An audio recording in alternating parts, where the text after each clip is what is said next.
Sometimes, the person you pass by without a second thought holds a story that could change your life forever. It was an ordinary afternoon. I was walking through the city park, earbuds in, lost in my usual playlist. The world moved around me, in a blur, busy office workers, kids laughing, the smell of food carts. It was just another day until I noticed him. He sat on an old weathered bench under a tree that was shedding its leaves. His clothes were faded and patched in places. A heavy jacket resting loosely over his thin frame. His face was aged beyond his years, weathered by sun and wind, but it was his eyes that stopped me. Eyes filled with both pain and strength. Next to him sat a battered duffel bag, and clutched in his calloused hands was a cardboard sign that simply read, "Veteran, anything helps, God bless." Kept walking at first, like everyone else, but a few steps later, something made me stop. I couldn't shake the feeling. Maybe it was the way he looked up. Not begging, not pleading, just hoping. Hoping someone would see him as a person.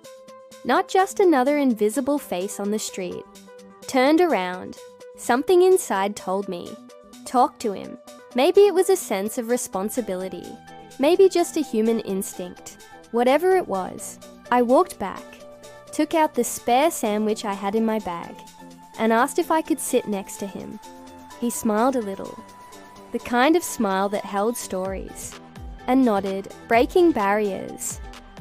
His name was John. John had served 12 years in the military. He spoke softly, carefully, but once he began, the words flowed. Afghanistan, Iraq. Places most of us only hear about in news headlines had been his reality. He told me about the friends he lost, about nights spent in foreign deserts, wondering if he'd ever make it home. But home wasn't what he imagined it would be. After leaving the service, John struggled with PTSD. Finding a steady job was almost impossible. Support systems were thin. And eventually, after a series of bad breaks, a lost job, missed rent, a health scare, he ended up homeless. Yet what struck me most wasn't the tragedy. It was the resilience.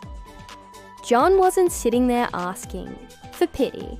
He was working odd jobs when he could, helping fix up cars, cleaning alleys for businesses, whatever he could find. He was part of a program that helped veterans get medical care, and he had a goal: to save enough for a small room in a shelter that offered permanent housing solutions. "It's slow," he said with a shrug, "but I'm still fighting. Different kind of battlefield now." He even showed me a photo, creased and worn, of his daughter, who he hadn't seen in years, but hoped to reconnect with once he got back. On his feet, that was the glimmer of hope. Not just survival, but a fierce belief that life could still get better. Sitting there, talking to John, my world shifted. I realized how easy it had been to think of homelessness in simple terms. Bad, choices, laziness, personal failure. But John's story shattered those assumptions. Here was a man who had once risked his life for strangers in another country. And now, back home, he was invisible to the very society he served. I thought about how often we create walls between ourselves and people we don't understand. How quick we are to judge. How rare it is to just listen. In that moment, John wasn't a homeless guy. He was a father, a veteran, a survivor, a human being with dreams and dignity. It made me realize, compassion isn't charity. It's recognizing someone's humanity, even when society has forgotten them. And sometimes, a simple conversation can be the most powerful gift you can give. If John taught me anything, it's that everyone deserves to be seen. Everyone deserves to feel that they matter. There are so many ways we can help.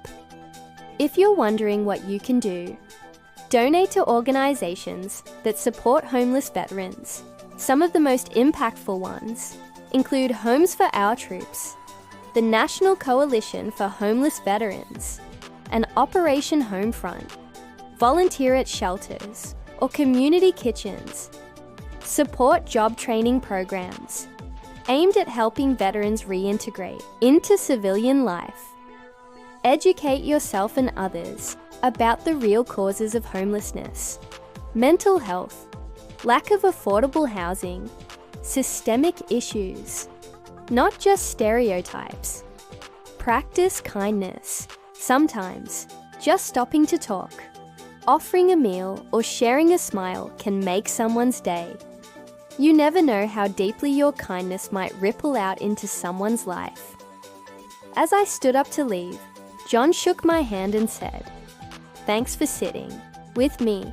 Sometimes you just need someone to remember you're still here." I walked away feeling different, lighter and heavier at the same time, burdened by the awareness of how much needs changing, but lifted by the knowledge that change can start small, with a single human connection.